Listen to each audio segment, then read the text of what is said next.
Footage coming out of Shoreline tonight. A man walks up to a truck, jumps in, and speeds off. It looks like your typical car theft until another car charges out of the driveway chasing that stolen truck. The chase continues off screen, not ending until the man following the thief crashes into a tree and dies. This is a story we first brought you on Good Morning Seattle last Friday, and tonight is grieving widows asking for your help in finding the person responsible for leading that chase. Fox 13 News reporter Alejandra Guzman joins us live from where that crash ended in Ballard. Alejandra, this man leaves behind not only his wife but his 2 children as well, right? Good evening, ladies. I can tell you that is in fact true. In fact, I want to show you the growing memorial that's here since his wife and 2 daughters, who are just 7 and 10 years old, have come out here to lay flowers in his memory tonight. All they want is justice, asking for the man who they say killed their protector to come forward.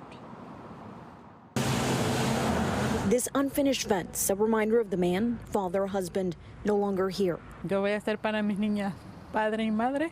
With a knot in her throat, Janet Bustamante Dubon shares a harsh reality. She's now forced to be both a mother and father to her 2 daughters, 7 and 10 years old. Él es un hombre fuerte que todo podía. Now, all they have are memories of his laughter and the loving father Benigno Carpintero was. Their lives forever changed Friday morning. Tranquilo, porque era la zona indicada, decía él. Indicada que no había problema con nada. Janet says they moved into their home in Shoreline at the beginning of the month, an area Juan, as everybody knew her husband, made him happy and brought him peace because it was a calm neighborhood until... Y cuando él se echó para atrás, el hombre arrancó el carro y él salió detrás de él. Janet says everything changed in a second. As he was getting ready to leave for work, a strange man was walking in the neighborhood between 4 and 5 in the morning. Juan was preoccupied moving all 4 vehicles they had out of the way so work could continue on their fence, but he left his work truck running. The man captured on neighbors' home surveillance around 5 in the morning takes this as an opportunity. He jiggles the handle, realizing it was open, making off with thousands worth of tools and Juan's truck. El momento que se prestó que él iba de retroceso, estaba subido en el carro. Juan already backing up in their Nissan Xterra, chases after the thief.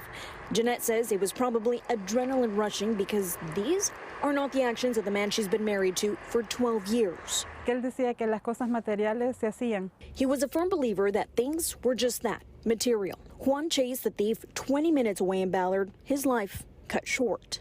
Juan crashed. The SUV smashed through a tree, landed on a concrete wall, taking part of it out before wrapping around this tree, which killed him. His truck never to be seen again. Que arruinaste algo hermoso que teníamos. You ruined something beautiful. You shattered our dreams. What you took from us is nothing compared to what you stole. Jeanette said, speaking to the person who claimed the 52-year-old father's life. Juan's cell phone records show he called 911 at 5:13, 2 minutes after the theft happened. Lo que yo pido es justicia. Jeanette is now fighting for justice. She wants the man responsible for the theft and breaking up a family to be held accountable for his actions. She's now asking for neighbors in both communities to look through their surveillance cameras for this man, who appears to be wearing jeans, a black and red hoodie, and carrying a backpack to share it with police, hoping someone can identify him. Dice el sueño de Juan va a seguir. Now, his wife and daughters are staying strong. They say his legacy and dreams will live on, continuing to build a fence around their home to keep them safe and find the person responsible for Juan's death.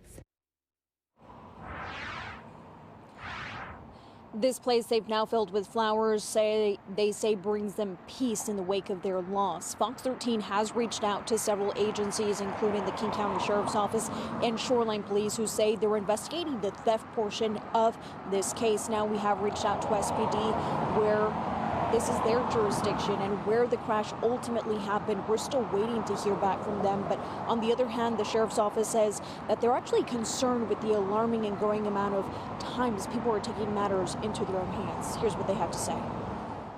It's a natural human response to try to stop somebody from taking something that's yours, right? Or to interrupt if you come across that. But we definitely really encourage people not to pursue that issue. We want people to call 911. We want people to be good witnesses. If you can take good photos or video or things like that. But I think the important thing really is for people to be safe. Again tonight, police officers say that there are many factors as to why people are taking matters into their own hands, and without speculating, they do attribute this in part to new policing laws and how short-staffed agencies really are. But again, they never recommend you to take any action on your own. Instead, dial 911. In Ballard, Alejandra Guzman, Fox 13 News.